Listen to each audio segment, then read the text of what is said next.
এই মুহূর্তে কেন্দ্রীয় শহীদ মিনারে আছেন সহকর্মী জুম্মান সাদিক জাভলিন। সরাসরি যাচ্ছি তার কাছে।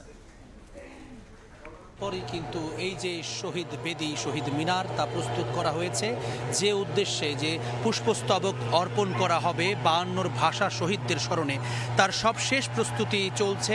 একেবারে কিন্তু আমরা দেখছি সকাল পর্যন্ত আমরা দেখছিলাম আলপনা করা হচ্ছিল এবং রাজপথ যেটি শহীদ মিনারে এসে মিলেছে ঢাকা বিশ্ববিদ্যালয়ের থেকে দোয়েল চত্বর এবং মেডিকেলের সামনের যে সড়কটি সেটি কিন্তু আমরা দেখেছিলাম যে আলপনা করে সেটিকে সুসজ্জিত করা হয়েছিল।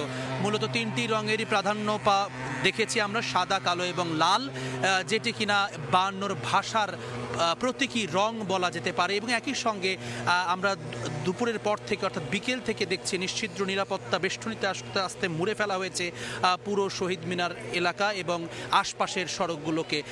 কয়েক স্তর বিশিষ্ট নিরাপত্তা বেষ্টনী আমরা এখানে লক্ষ্য করেছি। এখানে পিজিআরের সদস্যরা রয়েছেন, তারা কিন্তু প্রায় 3টার পর থেকে আসলে শহীদ মিনার বেদির আশপাশে আসলে কাউকে আর সাধারণ মানুষ প্রবেশ করতে পারেনি। এবং আমরা দেখছি এখন শেষ মুহূর্তে যেই পরিচ্ছন্নতা কর্মী যারা আছেন তারা পুরো শহীদ বেদিটিকে কিন্তু যে পাতা পড়ে আছে কিংবা ধুলোবালি আছে সেটিকে একেবারে ধুয়ে মুছে সাফ করছেন। এবং এখানকার যারা নিরাপত্তা কর্মী যারা রয়েছেন, কিছুক্ষণ আগেও আমরা দেখেছি তারা পুরো এলাকাটিতে ডগ স্কোয়াড সহ সেটি টহল দিয়েছেন এবং নিশ্চিদ্র নিরাপত্তা ব্যবস্থা এবং এখানকার যে চলাচল সেটি কিন্তু 8টা থেকে 9টার মধ্যে পুরোপুরি বন্ধ করে দেওয়া হবে। তো এই ছিল এখনো পর্যন্ত আমার কাছে শহীদ মিনারের প্রভাত ফেরির পূর্ব প্রস্তুতির সব শেষ খবর। আমরা সরাসরি ছিলাম কেন্দ্রীয় শহীদ মিনারে।